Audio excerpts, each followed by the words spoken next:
telah diberi kesempatan untuk berbagi, bukan sharing dharma ya, berbagi sedikit sedikit. Terlebih dahulu perkenalkan, nama saya mungkin sudah tahu semua ya, Abun, singkat saja. Nama panjangnya Upasaka Anu Pandita Abaya Jyoti Abun, yang baru dimisa pada tanggal 16 September 2020 di Wihara Dharma Kirti oleh Bante Nyana Wiryadara. Pengalaman sedikit mungkin ya, pada awal berdiri Samudra pernah menjadi humas Samudra, selanjutnya pengurus di Pertemuan Umat Buddha Samanta-Badra, sekarang dipercaya menjadi wakil ketua PUB Samanta-Badra, dan sekarang juga dipercaya menjadi anggota pengurus MPI Kota Palembang. Pada hari ini saya akan berbagi cerita sedikit tentang bagaimana kita berbakti dan membalas budi orang tua kita.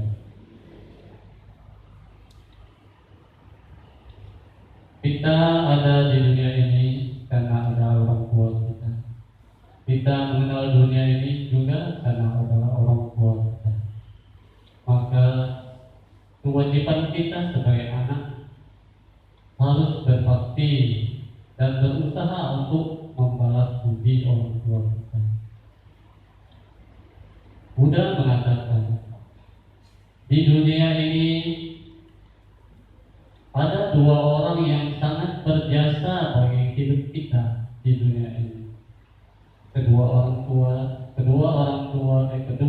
tersebut adalah ibu dan ayah kita. Karena ibu dan ayah kita lah kita lahir ke dunia ini. Karena ayah dan ibu kita lah kita mengenal dunia ini. Lalu bagaimana kita berbakti kepada orang tua kita? Di dalam Sigala Sutta disebutkan ada 5 cara atau kewajiban kita untuk berbakti pada orang tua kita. Yang pertama adalah kita senantiasa harus menghormati orang tua kita. Mengapa? Karena orang tua kita ada di dunia ini. Karena orang tua kita mengenal dunia ini. Orang tua yang melahirkan kita wajib kita hormati. Zaman sekarang kan banyak anak-anak kalau dimarahi sedikit orang tua langsung melawan, dibentak sedikit langsung melawan. Bahkan kita baca di sosial media ada orang tua anak sampai memukul orang tua. Satunya harus menghormati orang tua kita. Dalam Dhammapada 332 disebutkan hormat pada ibu, hormat pada ayah adalah baik adanya. Maka kita sebagai anak harus selalu menghormati orang tua kita. Lalu berbakti yang kedua, kita sebagai anak harus senantiasa merawat kedua orang tua kita. Mengapa? Karena dari kita masih dalam kandungan ibu kita, ibu telah merawat kita di dalam kandungan. Ibu bersusah payah merawat, mengandung kita. Ibu begitu susah tidur, kadang bangun pun begitu susah, seolah-olah dia mengangkat beban yang sangat berat. Ayah kita bekerja keras untuk memenuhi kebutuhan kita dari sejak kita masih dalam kandungan kita. Makanya kita harus selalu merawat orang tua kita. Zaman modern zaman milenial seperti ini, banyak sekali anak-anak yang menelantarkan orang tua, bahkan sampai mengirim orang tuanya ke panti jompo karena tidak mau merawat orang tua. Sedangkan di dalam Buddha Dharma, dalam Mahamanggala Sutta, itu kan disebutkan menyokong ibu dan ayah adalah berkah yang utama. Maka kita sebagai anak harus selalu merawat orang tua kita, jangan menelantarkan, bahkan sampai mengirim orang tua kita ke panti jompo.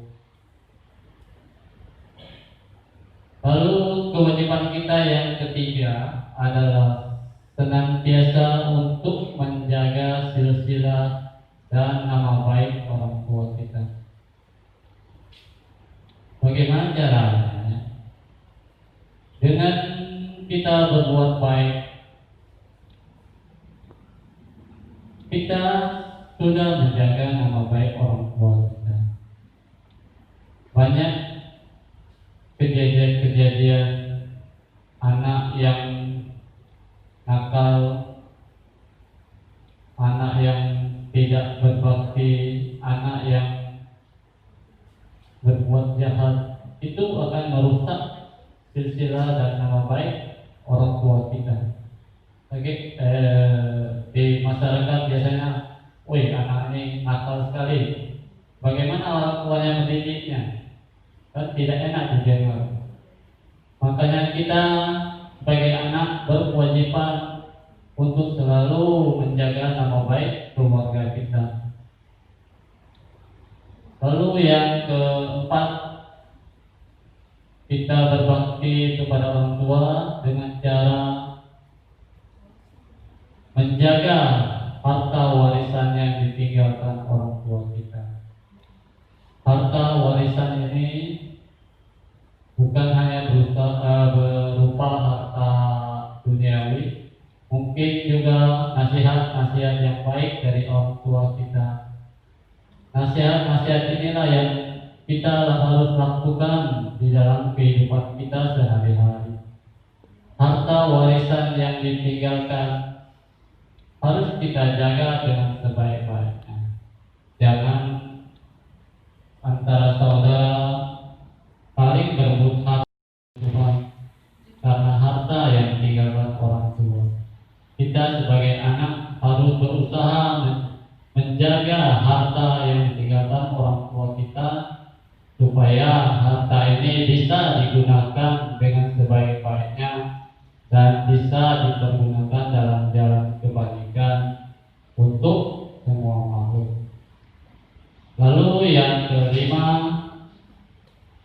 setelah orang tua kita meninggal, kita wajib dan harus melakukan pelimpahan jasa. Pelimpahan jasa ini sangat diperlukan bagi orang tua yang sudah meninggal, karena orang tua yang sudah meninggal tidak bisa berbuat apa-apa. Kita sebagai anak berkewajiban untuk melakukan pelimpahan jasa. Pelimpahan jasa berbagai macam cara bisa kita lakukan, bukan hanya dengan doa-doa saja, dengan berbuat kebajikan, dengan harta yang ditinggalkan oleh orang tua kita gunakan untuk kebajikan-kebajikan, membantu wihara, membantu orang miskin, atau membantu tempat-tempat yang membutuhkan. Kita limpahkan kebajikan itu untuk orang tua kita, karena doa dan kebajikan yang dilakukan oleh anak kepada orang tua yang mempunyai hubungan darah, itulah yang diterima oleh orang tua kita. Makanya kita sebagai anak berkewajiban selalu melimpahkan jasa kebajikan yang telah kita lakukan kepada orang tua kita, supaya orang tua kita bahagia di akhirat.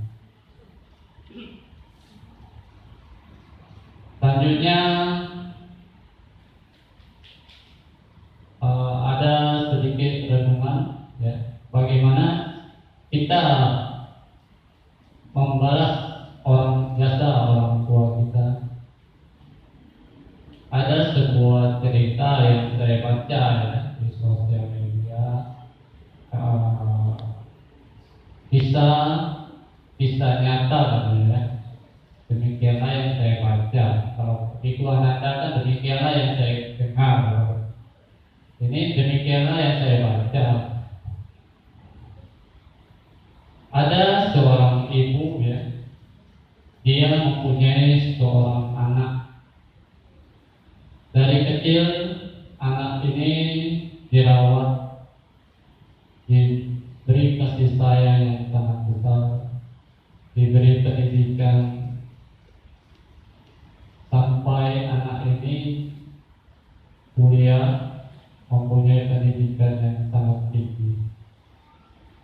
Anak ini setelah habis kuliah, dia mendapatkan pekerjaan yang sangat baik di luar negeri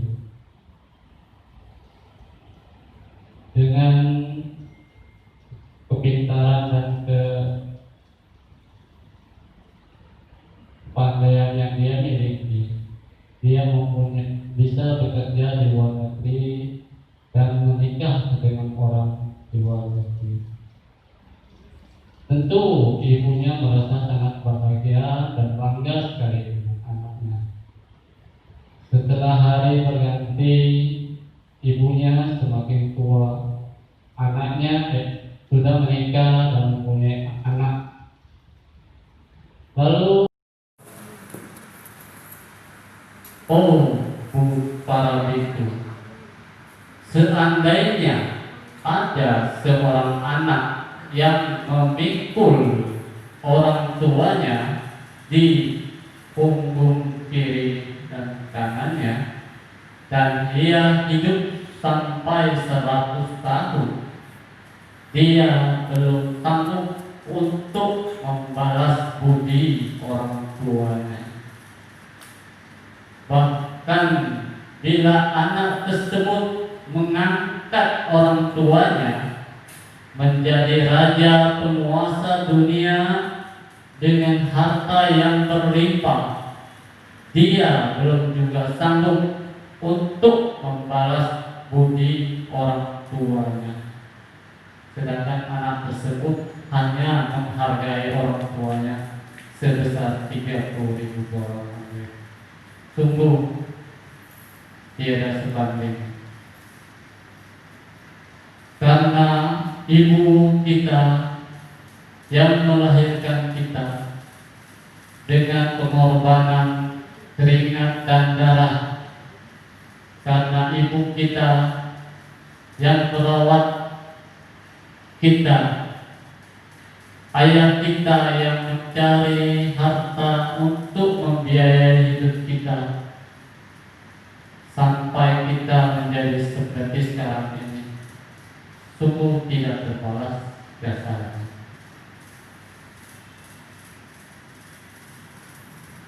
Dalam Anguttara Nikaya, masih Anguttara Nikaya 2 Pattaya 2, Buddha mengatakan ada 4 cara kita untuk membalas budi orang tua kita.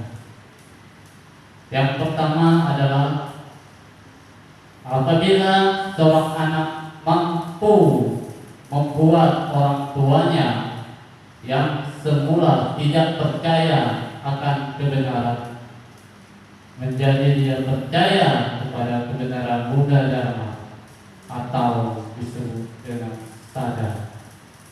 Yang kedua, apabila seorang anak mampu membuat orang tuanya yang semula tidak bermoral, selalu berbuat tidak baik, mabuk-mabukan, berjudi, menjadi orang yang mempunyai moralitas, atau disebut dengan sila.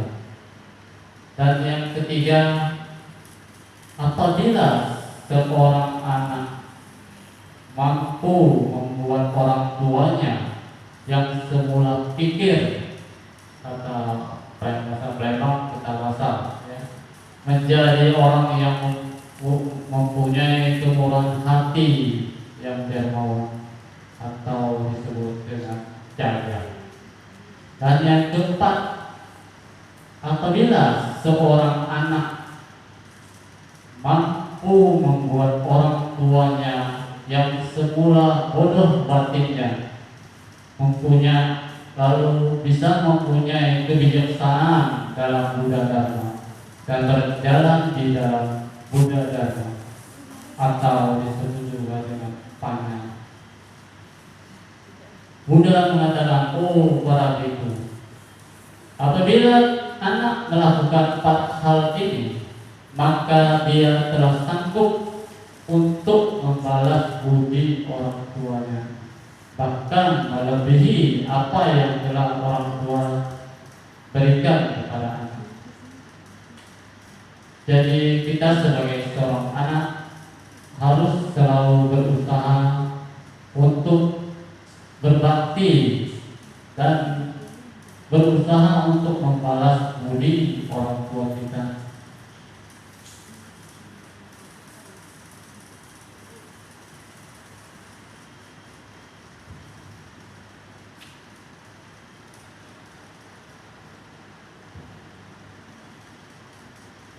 Budi orang tua sungguh luar biasa. Kita dilahirkan ke dunia ini tentu mempunyai karma yang baik dengan orang tua kita. Kita lahir ke dunia ini tentu karena orang tua kita yang sangat. Mari kita bersikap santai ya. Kita akan merenungkan orang tua kita. Posisikan yang sudah menjadi orang tua dalam posisi sebagai anak. Mari kita bersila.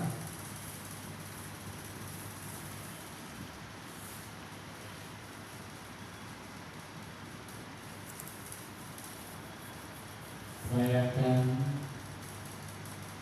saat kita ada di dalam kandungan ibu kita.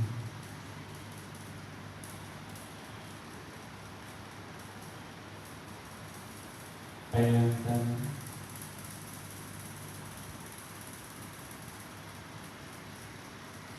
kita menjadi besar di dalam perut ibu kita.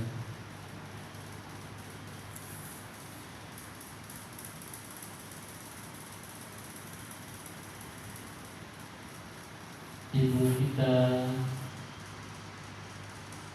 yang selalu mengantuk dan susah untuk bangun karena menahan beban berat kita di dalam kandungan.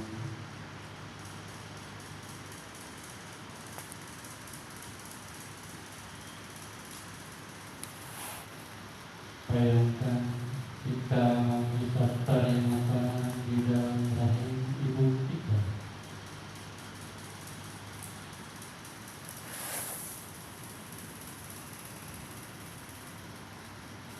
Setelah 9 bulan budi kita berada di dalam kandungan, kita dilahirkan ke dunia dengan penderitaan yang diantaranya ditanggung oleh ibu kita. Dengan tetesan keringat dan darah ibu kita melahirkan kita ke dunia ini.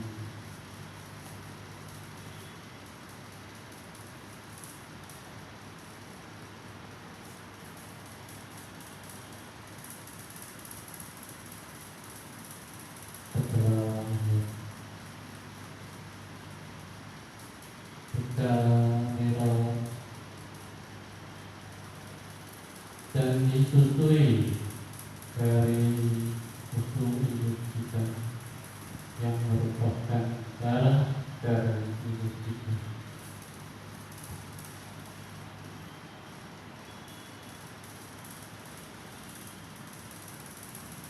Bayangkan saat kita berada berjalan,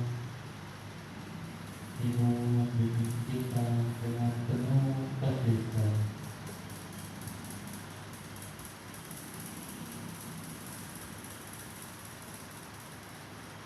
Bayangkan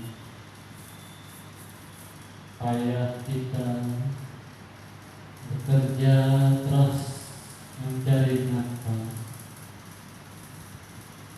untuk memenuhi kebutuhan kita, memberi makan kita, menyekolahkan kita.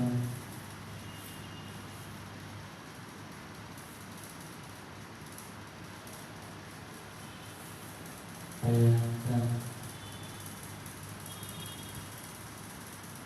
ayah